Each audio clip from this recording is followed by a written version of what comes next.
오늘도 하나님의 은혜가 저 여러분에게 함께하기를 기원합니다.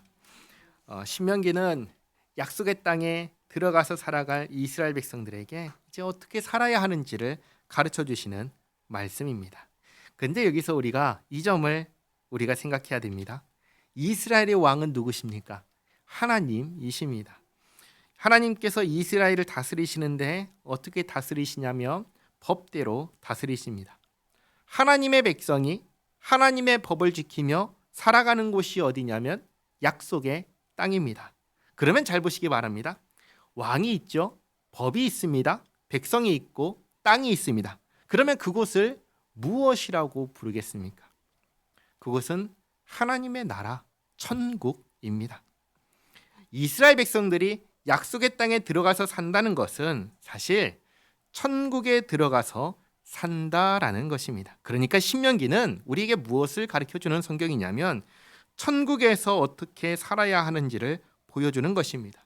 그래서 본래는 이스라엘이 약속의 땅에 들어가서 하나님의 법을 지키면서 하나님을 잘 섬김으로 가장 우선적으로는 1차적으로는 풍요와 안식과 평안을 누리는 모습을 우리에게 보여줘야 하고, 그리고 두 번째로는 이방인에게 이 복을 전하는 모습을 보여주는 것으로서 하나님께서 아브라함에게 약속하신 그 약속이 이루어지는 것, 이것이 본래 이스라엘이 보여줘야 하는 모습인 것입니다.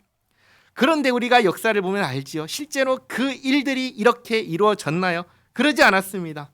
평화와 풍요와 안식을 누리는 것은 겨우 약속의 땅에 들어간 그 세대, 그 당대에만 가능했고, 사실상 그 세대도 온전히 누리지는 못했습니다. 그리고 이방인에게 복을 전하는 이 모습은 아예 보여주지도 못했습니다. 성경을 보시면 약속의 땅을 차지하는 전쟁을 기록한 성경이 여호수아입니다. 그리고 여호수아에 바로 이어지는 성경이 사사기입니다. 사사기는 우리에게 무엇을 보여주냐면 이스라엘 백성들이 얼마나 빠르게 하나님을 떠났는지를 보여주는 성경이 사사기입니다. 동시에 그럼에도 불구하고 포기하지 않으시고 어떻게든 고쳐가시는 하나님의 피눈물 쏟으시는 은혜의 역사를 보여주는 성경이 사사기입니다. 이렇게 역사가 흘러간다는 것을 우리가 기억하면서 하나님께서 본래 기대하신 것, 자기 백성 이스라엘에게 약속의 땅에서 천국에서 어떻게 살라고 하셨는지를 생각하면서 신명기를 보시면 좋겠습니다. 오늘 21장 첫 시작 부분은 이렇게 시작합니다. 살인 사건으로 시작합니다. 약속의 땅에 하나님의 나라에 살인 사건이 발생합니다. 그러면 이 사건을 어떻게 해결해야 할까요? 가장 먼저는 살인자를 찾아야지요. 살인자를 찾으면 재판을 해서 이것이 고의로 살인한 것이라고 드러난다면 어떻게 하죠? 그럼 사형에 처합니다. 그러나 이게 고의가 아니었다면, 부지간에 의도하지 않았는데 사람을 죽였다는 것이 드러나면 그럼 이제 어떻게 하나요? 도피성으로 가는 거죠. 도피성에서 대제사장이 죽을 때까지 살게 합니다. 이게 지난주에 우리가 보았던 도피성에 대한 말씀이었습니다. 그런데 이번에는 살인자를 찾지 못한 경우입니다. 이런 때 어떻게 해야 될까요? 이런 때는 어떻게 하냐면 살인 현장에서 가장 가까운 성읍을 찾습니다. 그리고 그 성읍에서 살인자를 대신하여 죽을 암송아지를 정합니다. 살인자를 대신하여 죗값을 치를 것이기에 절대로 흠결이 있어서는 안 됩니다. 부리지도 않았어야 되고 멍에도 매지 않았어야 합니다. 그런 암송아지를 정합니다. 그리고 그 성읍의 지도자들이 이 암송아지를 끌고 물이 흐르는 골짜기로 데려갑니다. 그리고 이때 누가 같이 가냐면 레위 제사장들이 함께 갑니다. 가서 암송아지의 목을 꺾어 죽입니다. 그렇게 해서 사람을 죽인 죗값을 암송아지의 죽음으로 대신 치르게 하는 것입니다. 여기서 우리는 이미 죗값을 대신 치른다라는 개념이 있다라는 것을 보게 됩니다. 살인자의 죗값을 암송아지가 대신 치르는 것입니다. 본문을 보겠습니다. 제가 읽어드립니다. 내 하나님 여호와께서 내게 주어 차지하게 하신 땅에서 피살된 시체가 들에 엎드러진 것을 발견하고 그 쳐 죽인 자가 누구인지 알지 못하거든. 너의 장로들과 재판장들은 나가서 그 피살된 곳의 사방에 있는 성읍의 원근을 잴 것이요 그 피살된 곳에서 제일 가까운 성읍의 장로들이 그 성읍에서 아직 부리지 아니하고 멍에를 매지 아니한 암송아지를 취하여 그 성읍의 장로들이 물이 항상 흐르고 갈지도 않고 씨를 뿌린 일도 없는 골짜기로 그 송아지를 끌고 가서 그 골짜기에서 그 송아지의 목을 꺾을 것이요 레위 자손 제사장들도 그리로 갈지니 그들은 내 하나님 여호와께서 택하사 자기를 섬기게 하시며 또 여호와의 이름으로 축복하게 하신 자라. 모든 소송과 모든 투쟁이 그들의 말대로 판결될 것이니라. 그 피살된 곳에서 제일 가까운 성읍의 모든 장로들은 그 골짜기에서 목을 꺾은 암송아지 위에 손을 씻으며 말하기를 우리의 손이 이 피를 흘리지 아니하였고 우리의 눈이 이것을 보지도 못하였나이다.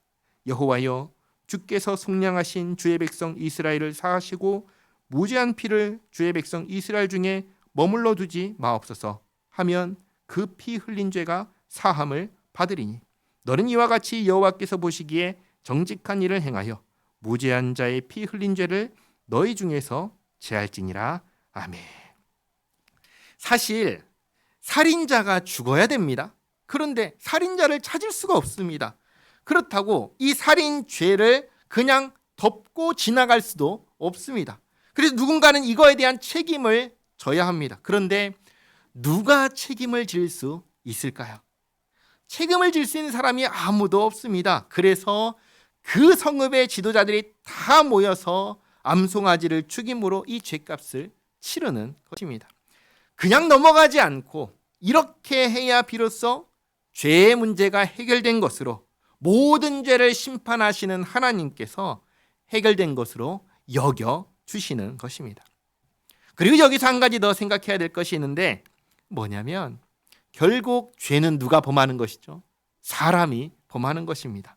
그러면 사람이 죄를 범했으니까 사람이 해결해야 하는데 사람이 도무지 해결할 수가 없으니까 하나님께서 그 해결 방법을 제공해 주시는 겁니다. 그래서 하나님께서 정해주신 방식으로 하면은 그러면 해결되었다고 여겨 주시는 것입니다. 이게 중요한 겁니다. 우리도 마찬가지입니다. 우리도 죄를 범했습니다. 그러면 우리의 죄 문제를 해결해야 되는데 우리는 내 죄 문제를 해결할 수가 없습니다. 그냥 벌 받는 것 말고는 해결할 수가 없습니다. 그래서 하나님께서 그 해결책을 제공해 주신 것입니다. 예수님을 보내주셨고 예수님께서 십자가에서 우리를 대신해 죽게 하시고 예수님을 믿는 사람에게 죄 없다 하시고 의롭다 여겨 주시는 것입니다. 이게 바로 죄인을 향한 하나님의 은혜입니다. 이미 여기에서 이 부분이 이렇게 밝히 드러나는 것입니다. 그 다음 10절부터는 전쟁 포로를 아내로 삼으려 할 때 어떻게 해야 하는지를 알려주십니다. 지난주에 전쟁에 대해서 하신 말씀을 보시면 약속의 땅에 사는 원주민들의 경우에는 그냥 다 진멸하라고 하셨습니다. 그러나 그 외의 땅에 사는 사람들 같은 경우에는 그 외의 땅에 사는 주민들에게는 먼저 화평을 선언하고 그 다음에 화평을 거부할 경우에 전쟁을 하고 그럼 전쟁에서 이기잖아요. 그럼 남자들은 다 죽이고 여자들과 유아들은 탈취물로 삼으라 하셨습니다. 이 상황 속에서 벌어지는 일입니다. 포로로 잡아온 어떤 여자가 좋아서 아내로 삼고자 합니다. 그러면 어떻게 해야 되는가? 포로지만 이제는 아내를 삼으려고 하니까 포로가 아니라 자유인으로 대하라고 그렇게 하십니다. 그리고 보면은 이 전쟁 중에 그 남자 가족은 어떻게 했습니까? 살렸습니까? 죽였습니까? 다 죽였잖아요. 그러니까 최소한 죽은 가족에 대한 애도의 기간을 가질 수 있도록 그렇게 배려해 주라 하십니다. 그리고 난 다음에 아내로 삼을 수 있다고 하십니다. 그러니까 이 모든 과정들이 다 누구를 위한 거죠?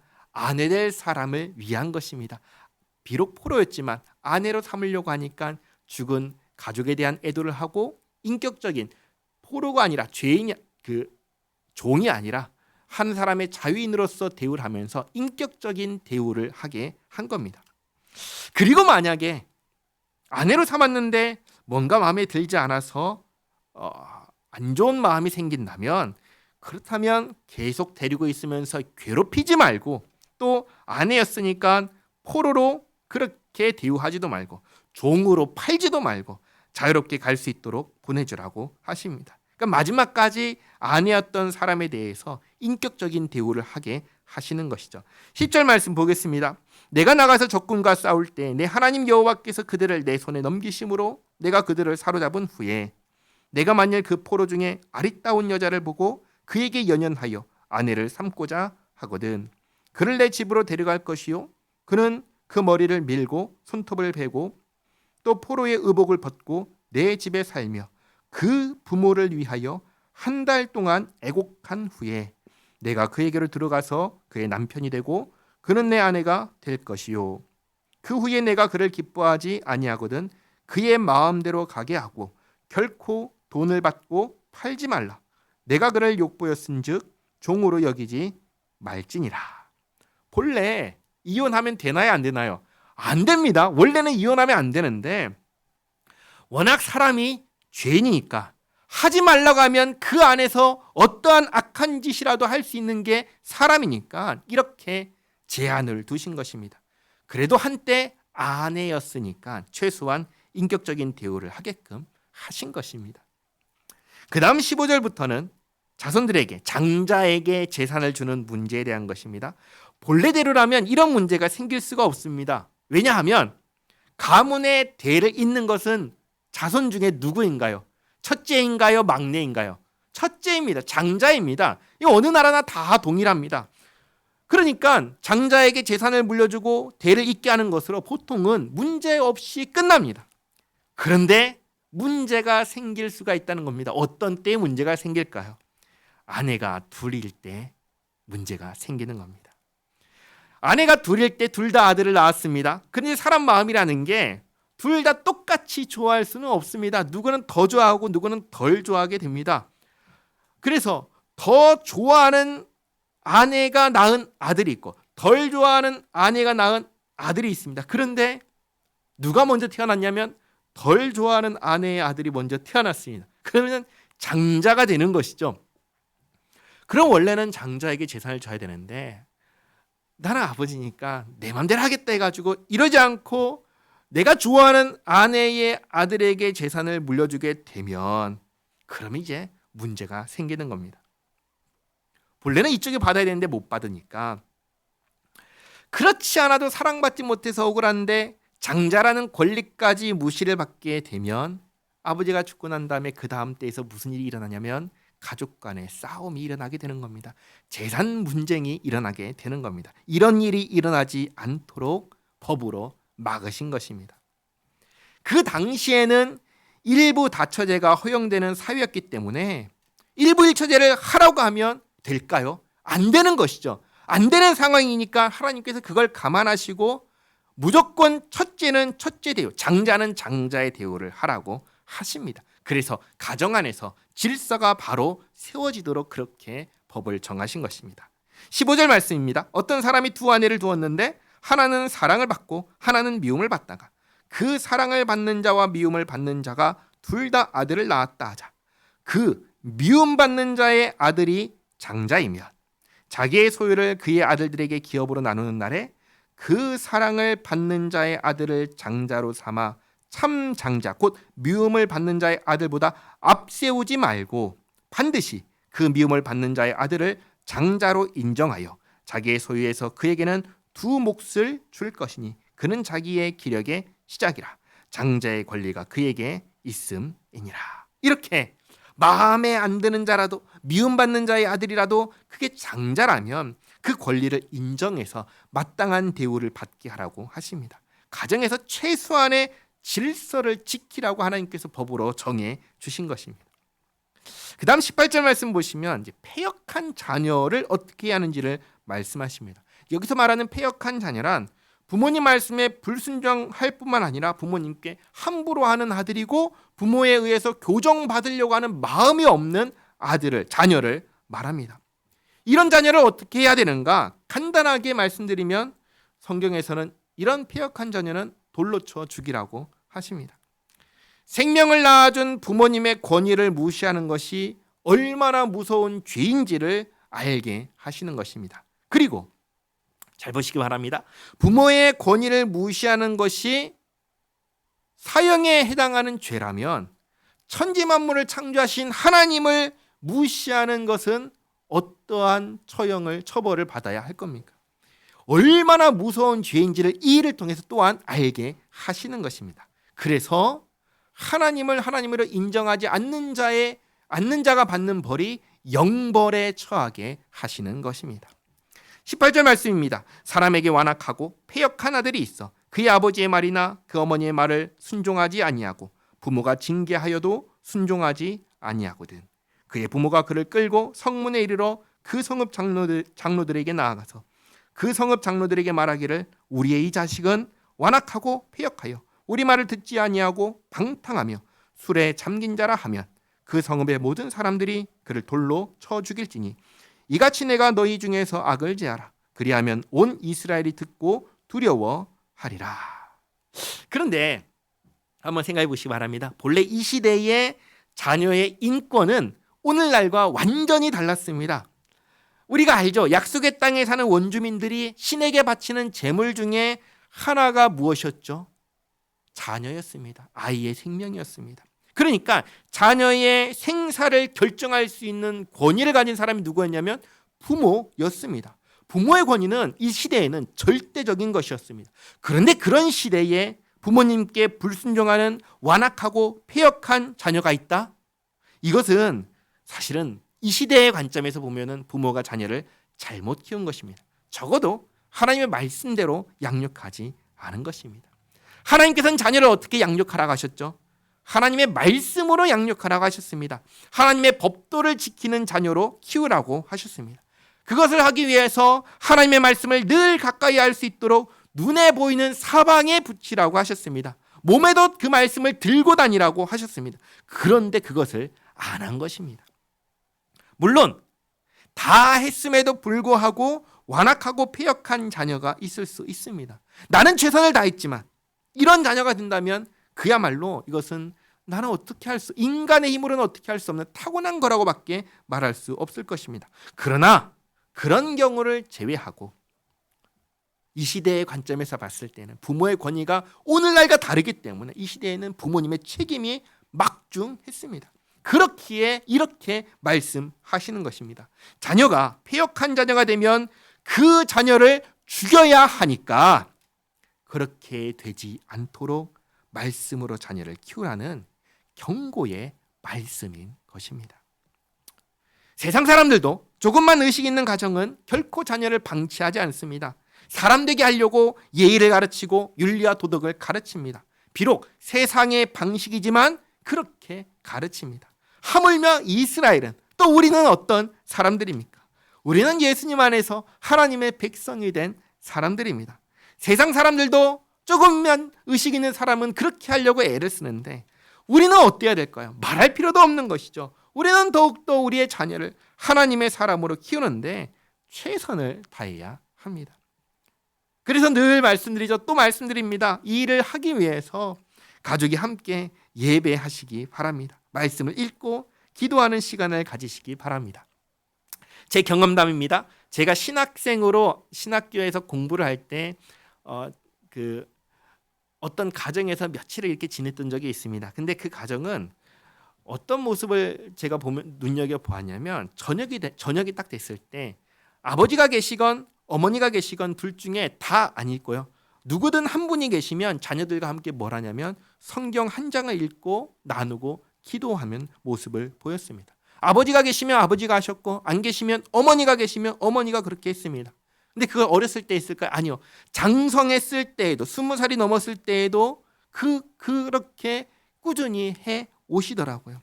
어떻게든 하나님 말씀 앞에 자녀가 서게 하려고 애쓰는 모습을 보았는데 그것이 지금도 내리에 잊혀지지 않습니다. 이 애씀이 우리에게도 있어야 하겠습니다. 이미 하고 계신다면 잘하고 계신 것입니다. 아직 하지 못하고 계신다면 내일부터라도 1분만이라도 많은 시간이 필요하지 않아요.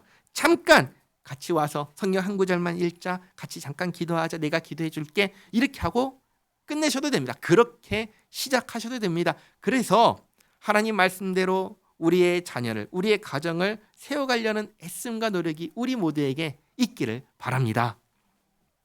그 다음 22절은 나무에 달려 죽은 죄인을 어떻게 처리할 것이냐에 대한 것인데, 나무에 달려 죽은 죄인 하면은 딱 떠오르는 게 두 가지가 떠오릅니다. 첫 번째는 뭐냐면 나무에 달려 죽은 죄인은 하나님께 저주받은 자다라는 이 한 가지 말씀과, 그리고 두 번째는 그래서 나무에 달려 죽은 분이 누구냐 했을 때 예수님이 나무에 달려 죽으셨다라는 이 두 가지가 이 말씀 보면 팍 떠오르는 것이죠.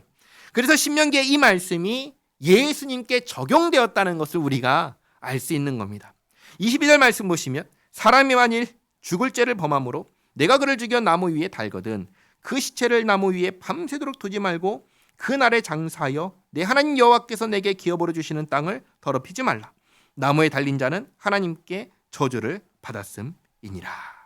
근데 사실 예수님은 죽을 죄를 범하지 않으셨습니다. 그러나 21장 처음에서 보았던 것처럼 암송아지가 있었잖아요.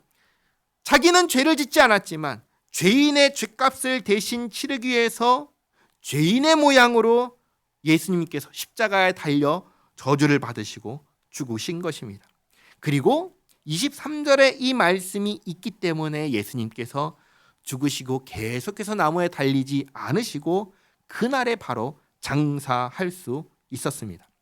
본래 로마 시대의 십자가형을 받은 죄수는 그냥 방치했습니다. 나무에 달아놓고 몇 날 며칠을 그냥 두었습니다. 그래서 시체가 그렇게 나무에 달려있으면 무슨 일이 일어날까요?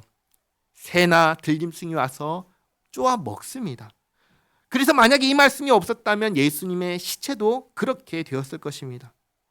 근데 이미 로마 시대의 다른 시체들이 많이 그렇게 십자가에 달린 죄인의 시체가 그렇게 죽었습니다.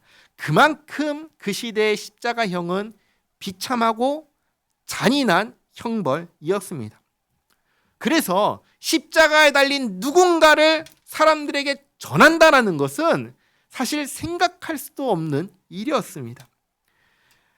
그래서 1세기 당시에 예수님께서 십자가에 달려 죽으셨다는 말은 어떤 의미로 사람들에게 딱 다가오는 줄 아세요? 이건 믿으면 안 되는 사람이다 라고 다가오는 말이 십자가에 예수님께서 달려 죽으셨다라는 말이었습니다. 그러면 왜 그럼에도 불구하고 사도들이, 예수님의 제자들은 예수님께서 십자가에 달려 죽으셨다는 이 말을 전했을까요?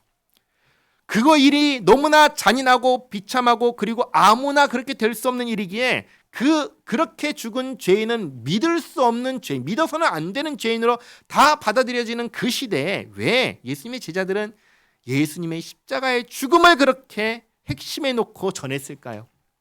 그 이유는 간단합니다. 진짜로 그렇게 죽으셨기 때문입니다. 예수님께서. 근데 그 죽음이 자신의 죄 때문에 죽은 죽음이 아니라 나를 위한 죽음이었기 때문에, 나의 죄를 사하기 위한 죽음을 실제로 십자가에서 죽으시고 이루셨기 때문에 그것을 전하신 것입니다. 예수님께서 우리를 구원하기 위해서 십자가에서 진짜 죽으셨기 때문에 세상 사람들은 믿을 수 없게 만드는 말이지만 그래도 전한 것입니다. 그리고 놀랍게도 이 소식을 듣고 믿는 사람이 있었습니다. 누굴까요? 택한 자들입니다. 그래서 우리가 가진 이 믿음을 뭐라고 하냐면 하나님께서 주신 선물이라고 하는 것입니다. 도무지 믿을 수 없는 이야기를 듣고 믿는다는 것, 이건 상식적으로는 이해할 수가 없는 일이기 때문입니다. 그래서 오늘날에도 마찬가지입니다. 복음을 전할 때 상대방이 납득할 수 있게 복음을 전하는 것이 아니에요. 복음은 그냥 전하는 것입니다. 전해졌을 때 하나님께서 택하신 사람이라면, 또 하나님께서 정하신 바로 그때라면 이 복음에 반응할 것입니다. 그렇지 않으면 반응하지 않을 것입니다. 그러면 다음 사람에게 넘어가면 되는 겁니다. 받아들이지 않는 사람을 어떻게든 설득해서 어떻게든 믿게 만들어야 하는 것, 그게 아니라는 것입니다. 그 시대에도 믿을 수 없는 이야기지만 하나님께서 택하신 자에게 믿음을 선물로 주셔서 그걸 받아들일 수 있게 하셨습니다. 오늘날에도 똑같은 것입니다. 그 다음 22장입니다. 1절은 형제의 잃어버린 소유를 발견하면 찾아주라는 말씀입니다. 1절 말씀입니다. 내 형제의 소나 양이 길을 잃은 것을 보거든 못 본 채 하지 말고 너는 반드시 그것들을 끌어다가 내 형제에게 돌릴 것이요 내 형제가 내게서 멀거나 또는 내가 그를 알지 못하거든 그 짐승을 내 집으로 끌고 가서 내 형제가 찾기까지 내게 두었다가 그에게 돌려줄지니 낙이라도 그리하고 의복이라도 그리하고 형제가 잃어버린 어떤 것이든지 내가 얻거든 다 그리하고 못 본 채 하지 말 것이며 내 형제의 낙이나 소가 길에 넘어진 것을 보거든 못 본 채 하지 말고 너는 반드시 형제를 도와 그것들을 일으킬지니라. 이렇게 형제의 잃어버린 소유를 발견하면 찾아주고 또 훼손되거나 망가지거나 해서 도움 필요하다면 기꺼이 도와주라고 하십니다. 한번 생각해 보시기 바랍니다. 이제 이 약속의 땅은 어떤 땅이 되어야 합니까? 하나님의 나라가 실현되는 땅이 되어야 됩니다. 그러면 이 땅에서 어떤 일이 일어나야 할까요? 서로 돕고 베풀고 사랑하면서 사는 일들이 이 땅에서 일어나야 하는 것입니다. 그것을 말씀하시는 것입니다.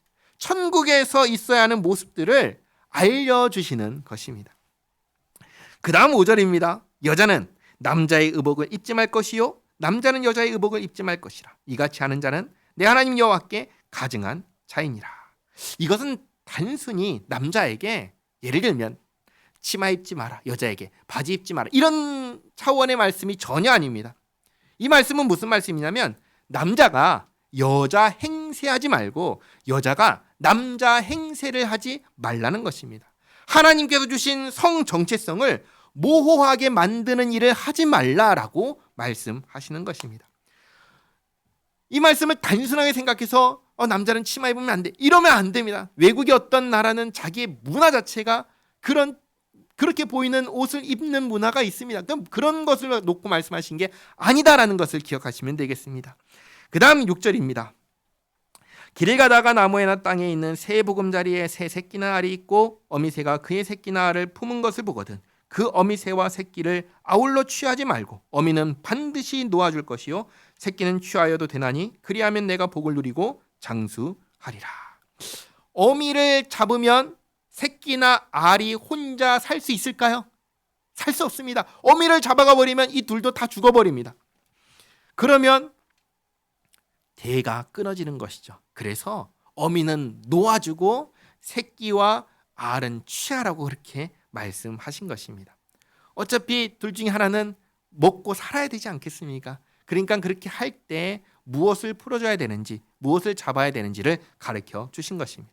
8절에 내가 새 집을 지을 때 지붕에 난간을 만들어 사람이 떨어지지 않게 하라. 그 피가 내 집에 돌아갈까 하노라. 이 쉬운 말씀이죠. 난간 만들어서 사람들이 다치지 않게 해라 하신 겁니다. 9절에 내 포도원에 두 종자를 섞어 뿌리지 말라. 그리하면 내가 뿌린 씨의 열매와 포도원의 소산을 다 빼앗길까 하노라. 그러니까 하나의 밭에 두 개의 서로 다른 종류의 씨를 뿌리면 둘 다 못 자란다는 말씀입니다. 한 종류의 씨만 뿌려라. 그리고 10절에 너는 소와 나귀를 결의하여 갈지 말며 양털과 배실로 섞어 짠 것을 입지 말지니라. 균형이 맞지 않으니까 섞지 말아라. 그리고 11절 너희는 너희가 입는 겉옷에 내 귀에 술을 만들지니라. 이 술은 뭐냐면 하나님의 계명을 기억하기 위해서 다는 것입니다. 그러니까 하나님의 말씀을 생각하기 위한 목적으로 옷의 사방에다가 술을 만들어 달라고 하신 겁니다. 정리하겠습니다. 우리는 계속해서 약속의 땅에서 어떻게 살아야 하는지를 보고 있습니다. 이것이 중요한 이유는 이 삶의 모습이 쉽게 말해 천국에서 사는 모습을 보여주기 때문입니다. 약속의 땅에 들어간 이스라엘 백성들이 이 신명기를 통해서 선포된 하나님의 법에 순종하며 하나님을 섬기고 사는 모습은 장차 천국에 들어가서 살아갈 우리들의 모습을 미리 보여주는 것입니다. 오늘날 교회가 마찬가지로 천국에서 들어가서 살아갈 우리들의 모습을 미리 보여주는 공동체가 바로 교회입니다. 그런데 우리들의 모습을 한번 돌아보시기 바랍니다. 우리들의 모습은 만족스러운가요? 그렇지 않습니다. 우리들의 모습을 보면서 저게 천국에서 사는 사람의 모습이구나 라고 만족스럽게 내세울 수 있나요? 그러지 못하다는 것이죠. 많이 부족합니다. 그래서 우리가 말씀을 읽으면서 우리 자신을 계속해서 고쳐 나가야만 합니다. 우리는 결코 우리의 현재 모습에 만족해서는 안 됩니다. 이게 지금 우리의 이 수준이 천국의 모습이라면 너무 실망스럽지 않겠습니까? 계속해서 고쳐 나가야 하는 것이죠. 무엇을 따라서요? 하나님의 말씀을 따라서입니다. 그래서 어제보다는 더 천국을 나타내는 오늘이 되시기를 바랍니다. 그리고 오늘보다는 더 천국을 나타내는 내일이 되시기를 바랍니다. 그래서 우리의 평생의 삶을 통해서 하나님께서 완성하실 그 나라가 그 아름답고 평화롭고 그리고 그 소중하고 거룩한 그 나라의 모습이 우리의 삶을 통해서 매일매일 보다 나은 모습으로 나타나게 되는 우리 모두가 되기를 바랍니다. 기도하겠습니다. 하나님 감사합니다. 신명기의 말씀을 읽으며 약속의 땅에 들어가 하나님의 말씀대로 살아간다면 정말 어떤 나라가 될지 기대하게 됩니다. 그 시대의 눈으로 볼 때 얼마나 지혜와 지식이 있는 민족으로 보여졌을지, 얼마나 구별된 민족으로 보여졌을지, 또 얼마나 부러운 민족으로 보여졌을지 생각하게 됩니다. 그리고 이 모습이 오늘날 우리에게 있어야 함을 깨닫습니다. 주님, 예수님 안에서 이미 천국 백성으로 하나님의 아들과 딸로 살게 하셨습니다. 우리의 삶이 세상 사람들의 눈에 너무나 지혜롭고 너무나 거룩하고 너무나 되고 싶은 삶이기를 원합니다. 그것이 결코 생활을 여유롭게 하는 재물과 건강 때문이 아니라 하나님을 닮은 인격과 태도 때문이기를 원합니다. 예수 믿는다는 것이 얼마나 사람답게 만들고 행복하게 만드는지 우리의 삶을 통해 보게 하옵소서. 우리 가운데 병들고 아픈 성도들을 통해서도 우리 하나님께서 살아계셔서 예수 믿는 우리와 함께 하시고 위로하시고 힘이 되시고 구원이 되심을 세상 사람들이 우리를 통해 보게 하옵소서. 참으로 우리 교회가, 우리 모든 성도가 이 지역에서 하나님의 영화로움을 드러내는 빛과 소금이 되게 하옵소서. 예수님의 이름으로 기도하옵나이다. 아멘.